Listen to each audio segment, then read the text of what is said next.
Welcome. नमस्कार सभी साथियों को स्वागत करता हूं सभी का इस यूट्यूब चैनल पर जिसका नाम है study with PN Lodha.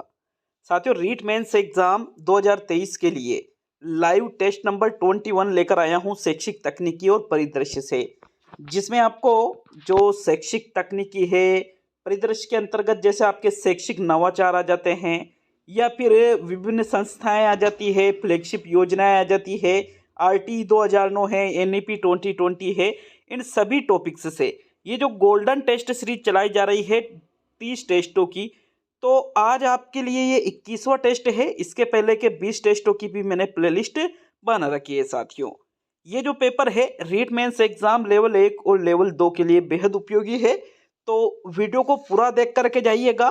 Total जो प्रश्न हैं उनकी संख्या 20 रखी जाती है, तो 20 प्रश्न आपको यहाँ पर प्रोवाइड करवाए जाते हैं प्रत्येक टेस्ट में। इस प्रकार टोटल प्रश्नों की संख्या 30 टेस्टों में यहाँ 600 प्रश्न हो जाएंगे साथियों टोटल, ठीक है ना। तो शुरू करेंगे आज के इस वीडियो को। प्रत्येक प्रश्न 1 नंबर का है और अगर आप कोई प्रश्न गलत करते हो तो 1/3 माइनस मार्किंग आपकी रहेगी। पहला प्रश्न देखेंगे मित्रों, प्रश्न संख्या 1 क्या है? एनसीईआरटी की स्थापना कब की गई थी? 1 जुलाई 1961, 1 अगस्त 1961, 1 सितंबर 1961 और 1 अक्टूबर 1961। तो आपको ये तो पता होगा कि जो एनसीईआरटी है इसकी स्थापना कब की गई थी? 1961 में की गई थी। लेकिन साथियों, अगर हम बात करें कि 1961 में कब की गई थी, अगर ये पूछा जाए तो आपका आंसर क्या रहेगा?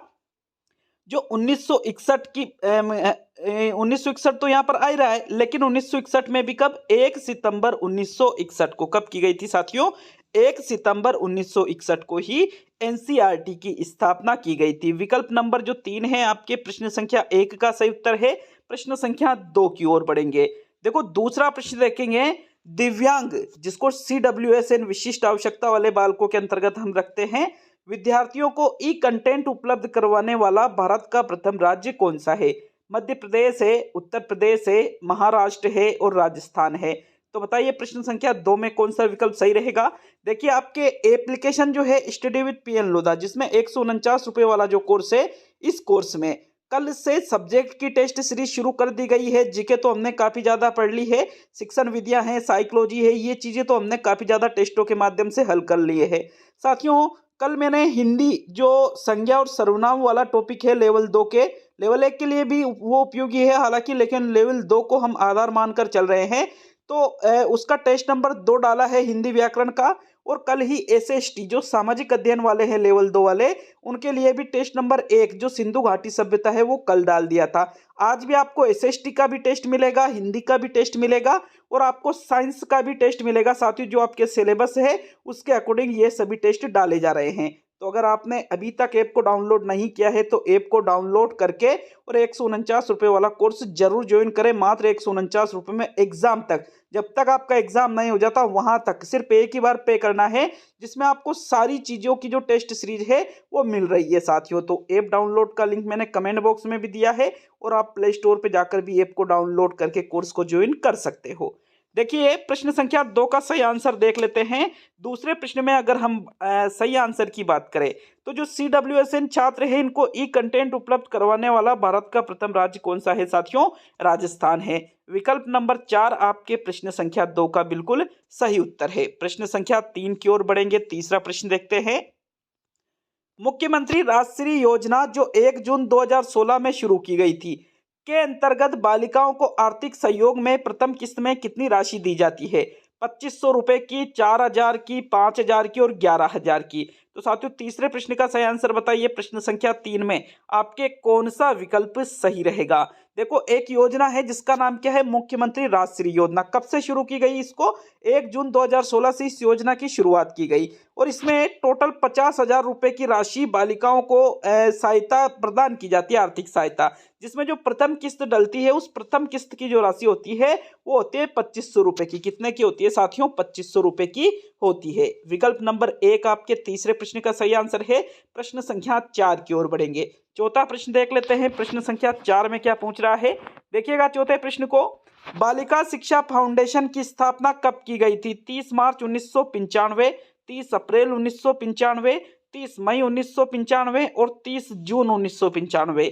तो देखो आपको ये भी पता होगा कि बालिका शिक्षा फाउंडेशन की स्थापना सन 1995 में की गई, लेकिन 1995 में कब की गई आपको ये भी पता होना चाहिए साथियों। और अगर हम बात करें बालिका शिक्षा फाउंडेशन की, तो बालिका शिक्षा को बढ़ावा देने के लिए बालिका शिक्षा फाउंडेशन की स्थापना की गई थी 30 मार्च, कब की गई थी साथियों, 30 मार्च 1995 को। विकल्प नंबर जो आपका 1 है 30 मार्च 1995, यही आपके प्रश्न संख्या 4 का बिल्कुल सही आंसर है। प्रश्न संख्या 5 की ओर बढ़ेंगे साथियों। पांचवा प्रश्न आपसे क्या पूछ रहा है, तो चलिए पांचवा प्रश्न देख लेते हैं।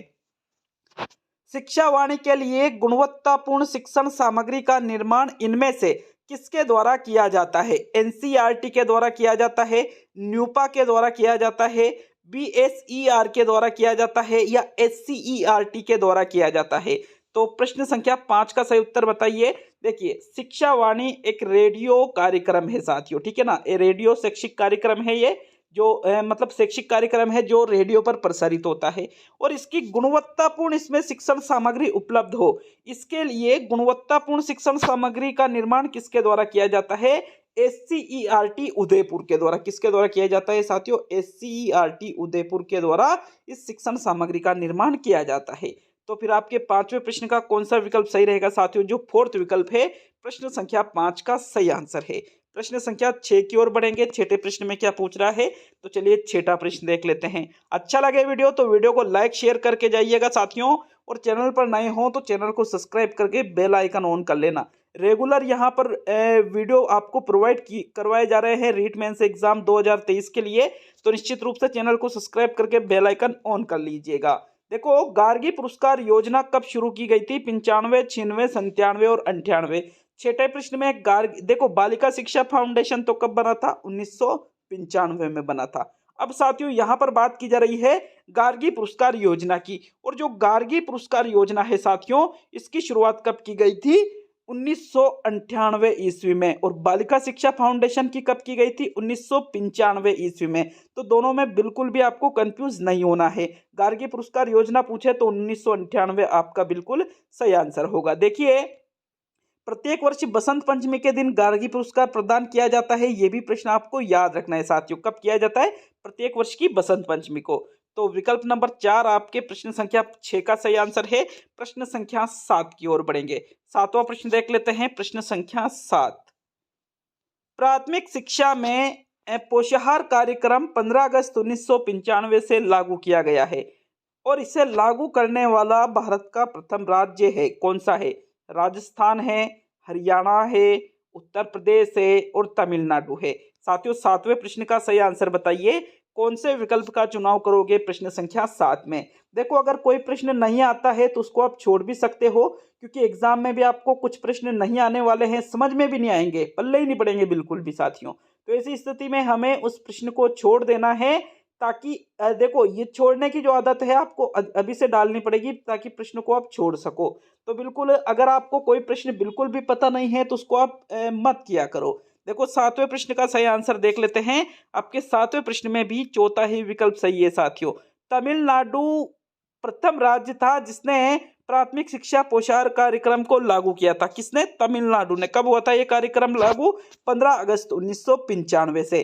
तो फोर्थ विकल्प आपके प्रश्न संख्या 7 का सही आंसर है। प्रश्न 8 की ओर बढ़ेंगे साथियों। प्रश्न 8 में क्या पूछ रहा है आपसे, तो चलिए 8वें प्रश्न की ओर बढ़ते हैं। आपके प्रश्न संख्या 8 है, नो बैग डे के अंतर्गत माह के द्वितीय शनिवार में कार्यक्रम आयोजित किया जाता है। राजस्थान को पहचानो, भाषा कौशल विकास, खेलेगा राजस्थान, बढ़ेगा राजस्थान, और मैं वैज्ञानिक बनूंगा।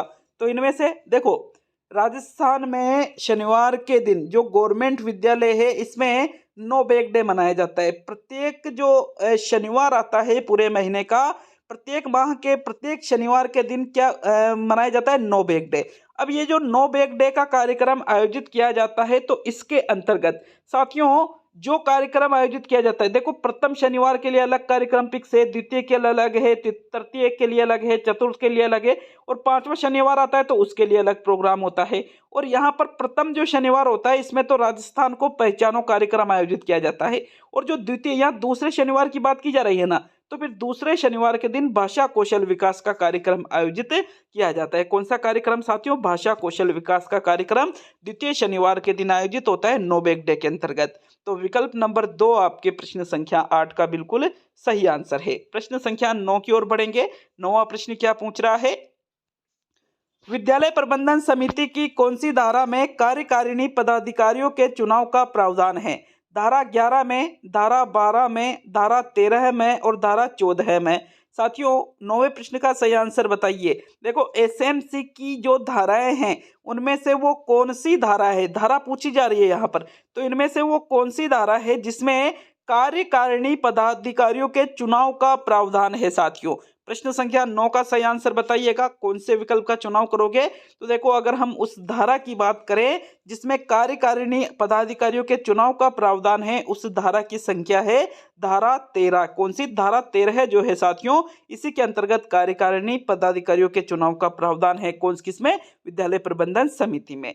तो थर्ड विकल्प आपके प्रश्न 9 का सही आंसर है। प्रश्न संख्या 10 की ओर बढ़ेंगे। देखो 10वां प्रश्न क्या पूछ रहा है आपसे? प्राथमिक शिक्षा के प्रसार के लिए नीति का सुझाव सबसे पहले किसने दिया था?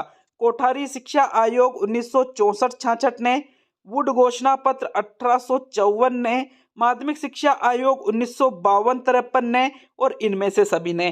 तो प्रश्न संख्या 10 का सही आंसर बताइए मित्रों। 10वें प्रश्न में आपका कौन सा विकल्प इनमें से सही रहेगा? बताइए 10वें प्रश्न का सही उत्तर। तो चलिए सही आंसर देखते हैं कि भाई इनमें से कौन सा विकल्प आपके प्रश्न 10 का सही उत्तर है। देखो बात की जा रही है प्राथमिक शिक्षा के प्रसार के लिए कि प्राथमिक शिक्षा का प्रसार होना चाहिए और इसके लिए एक नीति बनानी चाहिए, और इस नीति बनाने का जो सुझाव है सबसे पहले की बात की जा रही है सर्वप्रथम, तो सर्वप्रथम किसके द्वारा दिया गया था? वुड घोषणा पत्र 1854 के द्वारा ही प्राथमिक शिक्षा के प्रसार के लिए नीति बनाने का सुझाव सबसे पहले दिया गया था। विकल्प नंबर आपका जो 2 है साथियों, प्रश्न संख्या 10 का बिल्कुल सही आंसर है। चलिए आगे बढ़ेंगे मित्रों प्रश्न संख्या 11 की। देखिएगा 11वें प्रश्न को। प्रश्न संख्या 11 में क्या पूछ रहा है? एनईपी 2020 के अंतर्गत फाउंडेशन स्टेज जिसकी अवधि 5 वर्ष है में नर्सरी या प्री प्राइमरी में बालक कौन सी आयु वर्ग में रहेगा? 3 से 5 वर्ष में, 6 से 8 वर्ष में, 3 से 6 वर्ष में और 5 से 8 वर्ष में। तो भाई आपको ये पता है कि जो एनईपी 2020 का फॉर्मूला है वो क्या है? 5+3+3+4। एनईपी 2020 के अंतर्गत 3 वर्ष से लेकर के 18 वर्ष तक के आयु वर्ग के बच्चों को सम्मिलित किया गया है। जिससे पहले आरटी 2009 में 6 से 14 वर्ष था ना, अब एनईपी 2020 में साथियों 3 से 18 वर्ष तक के बच्चों को शामिल किया है। और इसमें जो पहली स्टेज है फाउंडेशनल स्टेज है साथियों, प्रथम स्टेज फाउंडेशनल स्टेज है जिसकी उम्र कितनी है? 5 वर्ष की है। तो कक्षा मतलब वो जब बालक विद्यालय में प्रवेश करेगा 3 वर्ष की आयु में ही प्रवेश कर लेगा साथियों। अब 3 वर्ष से 8 वर्ष तक फाउंडेशन स्टेज चलती है, लेकिन नर्सरी या प्री प्राइमरी की यहाँ पर बात की जा रही है। और नर्सरी या प्री प्राइमरी में बालक जो है साथियों वो 6 से 8 वर्ष में रहेगा। कौन से वर्ष में? 6 से 8 वर्ष का बालक नर्सरी या प्री प्राइमरी में रहेगा। देखो जबकि 3 से 6 वर्ष में तो वो आंगनवाड़ी में, फाउंडेशनल स्टेज के अंतर्गत 3 से 6 वर्ष में तो वो आंगनवाड़ी में रहेगा और 6 से 8 वर्ष में साथियों वो नर्सरी या प्री प्राइमरी में रहेगा। तो इस वजह से आपके प्रश्न संख्या 11 में कौन सा विकल्प सही है? जो दूसरा विकल्प है वो आपके 11वें प्रश्न का सही उत्तर है। प्रश्न संख्या 12 की ओर बढ़ेंगे। 12वां प्रश्न है, बैक टू स्कूल कार्यक्रम है, ये एक उपचारात्मक कार्यक्रम है, ये एक निदानात्मक कार्यक्रम है, ये एक सतत कार्यक्रम है या फिर ये एक व्यापक कार्यक्रम है? तो इनमें से बैक टू स्कूल कैसा कार्यक्रम है वो आपको प्रश्न संख्या 12 में बताना है। बिल्कुल साथियों, जिनके 15+ है उनकी तैयारी बहुत ही शानदार चल रही है। माइनस मार्किंग करने के बावजूद भी यदि आपके 15 से अधिक नंबर आते हैं तो निश्चित रूप से आपकी तैयारी बहुत ही शानदार चल रही है। तो आप कमेंट बॉक्स में ये जरूर बता करके जाइएगा कि क्या आपके वास्तव में ईमानदारी से इस टेस्ट में 15+ नंबर आ रहे हैं। देखो बैक टू स्कूल कार्यक्रम की बात की जा रही है और बैक टू स्कूल कार्यक्रम निदानात्मक कार्यक्रम नहीं है, बल्कि कैसा कार्यक्रम है साथियों? ये एक उपचारात्मक कार्यक्रम है। विकल्प नंबर आपका जो 1 है प्रश्न संख्या 12 का सही आंसर है। प्रश्न संख्या 13 की ओर बढ़ेंगे। तो चलिए 13वां प्रश्न देख लेते हैं। प्रश्न संख्या 13 में क्या पूछ रहा है? इनमें से किसका उद्देश्य माध्यमिक शिक्षा में गुणात्मक एवं मात्रात्मक सुधार लाना है? राज्य सरकार का उद्देश्य है, केंद्र सरकार का उद्देश्य है, आरबीएसई का उद्देश्य है या राजस्थान माध्यमिक शिक्षा परिषद का उद्देश्य है? तो 13वें प्रश्न का सही आंसर बताइएगा, जिसका उद्देश्य क्या बता रहा है? माध्यमिक शिक्षा में गुणात्मक एवं मात्रात्मक सुधार लाना, गुणात्मक भी और मात्रात्मक भी। तो माध्यमिक शिक्षा में गुणात्मक और मात्रात्मक सुधार लाना साथियों राजस्थान माध्यमिक शिक्षा परिषद का उद्देश्य है। किसका उद्देश्य है? राजस्थान माध्यमिक शिक्षा परिषद का। 13वें प्रश्न में आपके चौथा विकल्प बिल्कुल सही आंसर है साथियों। प्रश्न संख्या 14 की ओर बढ़ेंगे। तो 14वां प्रश्न देखते हैं, प्रश्न नंबर 14। सब बच्चे सीख सकते हैं और सब शिक्षक पढ़ा सकते हैं, यह किसका आदर्श वाक्य है? ये शिक्षावाणी कार्यक्रम का आदर्श वाक्य है, शिक्षा दर्शन कार्यक्रम का आदर्श वाक्य है, स्माइल कार्यक्रम का आदर्श वाक्य है या SIQE कार्यक्रम का आदर्श वाक्य है? तो साथियों प्रश्न संख्या 14 में मोस्ट इंपोर्टेंट क्वेश्चन है भाई, ये मोस्ट इंपोर्टेंट क्वेश्चन, इसको विशेष रूप से याद रख लेना कि सब बच्चे सीख सकते हैं और सब शिक्षक क्या कर सकते हैं? पढ़ा सकते हैं। ये जो आदर्श वाक्य है ये किसका आदर्श वाक्य है? SIQE। किसका साथियों? SIQE का ये आदर्श वाक्य है। विकल्प नंबर 4 आपके प्रश्न संख्या 14 का सही आंसर है। देखिए अगर हम बात करें SIQE प्रोग्राम की तो इसकी शुरुआत हुई थी 1 मई 2015 से। कब से आरंभ हुई थी? SIQE की शुरुआत कब हुई थी? 1 मई 2015 से इसकी शुरुआत हुई थी। तो आपको ये भी याद रखना है, निश्चित रूप से पूछा जा सकता है एग्जाम में। विकल्प 4 ही आपके 14वें प्रश्न का सही उत्तर है साथियों। प्रश्न संख्या 15 की ओर बढ़ेंगे। 15वां प्रश्न है आपके, शिविरा का प्रथम अंक किस महीने में प्रकाशित होता है? जुलाई के महीने में, जनवरी के महीने में, अगस्त के महीने में या जून के महीने में? तो देखो शिविरा, शिक्षा विभाग राजस्थान, शिविरा का पूरा नाम क्या है? शिक्षा विभाग राजस्थान। और साथियों शिविरा के द्वारा एक वर्ष में 11 अंक प्रकाशित किए जाते हैं, जिसमें से प्रथम अंक की यहाँ पर बात की जा रही है। शिविरा का जो प्रथम अंक है ये जुलाई के महीने में प्रकाशित होता है। किस महीने में प्रकाशित होता है? जुलाई के महीने में। तो विकल्प नंबर 1 आपके जुलाई वाला जो विकल्प है प्रश्न संख्या 15 का सही आंसर रहेगा। चलिए आगे बढ़ेंगे साथियों प्रश्न संख्या 16 की ओर। याद रखना है शिविरा का पूरा नाम भी पूछा जा सकता है, शिक्षा विभाग राजस्थान। इसके टोटल एक वर्ष में कितने अंक प्रकाशित होते हैं? 11। और प्रथम अंक कब प्रकाशित होता है साथियों? जुलाई में प्रकाशित होता है। तो प्रथम विकल्प ही 15वें प्रश्न का सही उत्तर है। प्रश्न संख्या 16 की ओर बढ़ते हैं। देखो 16वां प्रश्न है आपके, राज्य शैक्षिक अनुसंधान एवं प्रशिक्षण परिषद जिसको कहा जाता है SCERT की स्थापना कब की गई? 11 नवंबर 1976, 11 नवंबर 1979, 11 नवंबर 1975 और 11 नवंबर 1978। राज्य शैक्षिक अनुसंधान एवं प्रशिक्षण परिषद, शॉर्ट में क्या कहते हैं इसको? SCERT। कहां पर है ये स्थित? उदयपुर में स्थित है साथियों। कहां पर स्थित है ये? उदयपुर में। और अगर हम बात करें इसकी स्थापना की तो इसकी स्थापना की गई थी साथियों 11 नवंबर 1978 ईस्वी में। कब? 11 नवंबर 1978 ईस्वी में। फोर्थ विकल्प आपके 16वें प्रश्न का सही आंसर होगा। चलिए आगे बढ़ेंगे साथियों प्रश्न संख्या 17 की ओर। 17वां प्रश्न देख लेते हैं। प्रश्न संख्या 17 क्या है? डाइट का संबंध किस बुक से है? रेड बुक से है, ग्रीन बुक से है, व्हाइट बुक से है या पिंक बुक से है? तो डाइट देखो प्रत्येक जिले में, राजस्थान के प्रत्येक जिले जो 33 जिले हैं इनमें प्रत्येक जिले में शिक्षक प्रशिक्षण के लिए, ठीक है ना, जो STC है इनके लिए साथियों STC BEd हेतु एक डाइट की स्थापना की जाती है, ठीक है ना, DLED जिसको हम नॉर्मली बोलते हैं। तो ये जो डाइट है इसका संबंध जिस बुक से है उस बुक का नाम है पिंक बुक। क्या नाम है बुक का? पिंक बुक इसका नाम है साथियों। और अगर हम बात करें पिंक बुक की तो पिंक बुक का जो प्रकाशन है MHRD ने नवंबर 1989 में किया था। MHRD का मतलब मानव संसाधन विकास मंत्रालय के द्वारा। और पिंक बुक में साथियों डाइट के कितने विभाग है? 7 विभाग है। तो सारी चीजें आपको याद रखनी है कि डाइट का संबंध किस बुक से होता है? पिंक बुक से होता है। पिंक बुक में डाइट के कितने विभाग होते हैं? 7 विभाग होते हैं। और पिंक बुक का प्रकाशन किसके द्वारा किया गया? तो MHRD के द्वारा। कब किया गया? 1989 ईस्वी में। कौन सा विकल्प सही हुआ प्रश्न 17 में? आपके फोर्थ विकल्प बिल्कुल सही आंसर है। प्रश्न संख्या 18 की ओर बढ़ेंगे साथियों। 18वां प्रश्न क्या पूछ रहा है? राजस्थान राज्य पाठ्य पुस्तक मंडल का उद्देश्य क्या है? पाठ्य पुस्तकों का वितरण करना, पाठ्य पुस्तकों का मुद्रण करना, नोडल केंद्रों तक पाठ्य पुस्तकों की पहुंच होना चाहिए और इनमें से सभी। तो साथियों 18वें प्रश्न में कौन से विकल्प का चुनाव करोगे? राजस्थान राज्य पाठ्य पुस्तक मंडल की बात की जा रही है और अगर हम बात करें इसके उद्देश्य की तो बिल्कुल राजस्थान राज्य पाठ्य पुस्तक मंडल जो है ये पाठ्य पुस्तकों के वितरण का कार्य भी करता है, मुद्रण मतलब प्रिंटिंग करने का कार्य भी करता है और नोडल केंद्रों तक पाठ्य पुस्तकों को पहुंचाने का कार्य भी राजस्थान राज्य पाठ्य पुस्तक मंडल के द्वारा ही किया जाता है। तो इनमें से सभी वाला जो फोर्थ विकल्प है आपके प्रश्न 18 का सही उत्तर है। अब सेकंड लास्ट प्रश्न की ओर बढ़ेंगे साथियों। 19वां प्रश्न देखते हैं। देखो अभी तक भी अगर आपने वीडियो को लाइक नहीं किया है तो लाइक जरूर करिएगा। देखो लाइक करने के ना ही तो मुझे पैसे मिलते हैं ना ही आपके लगते हैं, तो लाइक और शेयर कर दिया करो यार। अगर अच्छा लगे तो, अच्छा नहीं लगे तो डिसलाइक भी कर दिया करो। देखो 19वां प्रश्न है, दीक्षा ऐप किसकी तरफ से तैयार किया गया? मानव संसाधन विकास मंत्रालय के द्वारा, सूचना व तकनीकी मंत्रालय के द्वारा, समाज कल्याण बोर्ड के द्वारा और खुले विश्वविद्यालय के द्वारा।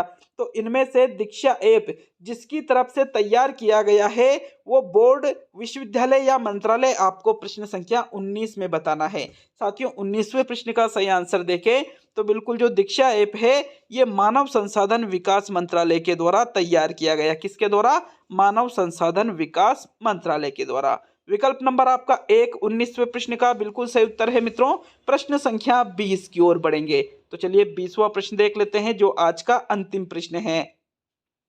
20वां प्रश्न है आपके, निशुल्क एवं अनिवार्य शिक्षा का बालकों का अधिकार 2009 में एक अध्यापक के लिए न्यूनतम कार्य घंटे प्रति सप्ताह निर्धारित किए गए हैं। विकल्प है 30 घंटे, 40 घंटे, 45 घंटे और 50 घंटे। साथियों 20वें प्रश्न की बात करेंगे। न्यूनतम कार्य घंटे प्रति सप्ताह मतलब एक सप्ताह में जो अध्यापक है वो कितने घंटे कार्य करेगा? आरटी 2009 के अनुसार 45 घंटे कार्य करेगा और इन 45 घंटों में वो शिक्षण भी कराएगा, शिक्षण के घंटे भी शामिल होंगे और शिक्षण के लिए जो तैयारी करेगा तैयारी के घंटे भी उसमें शामिल होंगे। तो 45 घंटे मतलब तीसरा विकल्प जो है आपके प्रश्न संख्या 20 का सही आंसर है साथियों। तो ये आपके कंप्लीट होता है पेपर नंबर 21। अब आपके 9 टेस्ट आने और बाकी है शैक्षिक परिदृश्य और तकनीकी से। आपको मैंने पहले ही बोल दिया था कि 30 टेस्ट इसके आएंगे और निश्चित रूप से 30 टेस्ट पूरे करवाए जाएंगे साथियों। मिलते हैं अगले वीडियो में। वीडियो को आपने पूरा देखा इसके लिए बहुत बहुत धन्यवाद। चैनल पर नए हो तो चैनल को सब्सक्राइब करके जाइएगा, वीडियो को लाइक शेयर करके जाइएगा और कमेंट बॉक्स में आप जाकर के आप ऐप को डाउनलोड कर सकते हो लिंक के माध्यम से, या प्ले स्टोर पे जाकर भी आप ऐप को डाउनलोड करके मात्र 149 रुपये में बेहतरीन टेस्ट सीरीज को ज्वाइन कर सकते हो। तो मिलते हैं नेक्स्ट वीडियो में। बहुत बहुत धन्यवाद एक बार पुनः सभी का।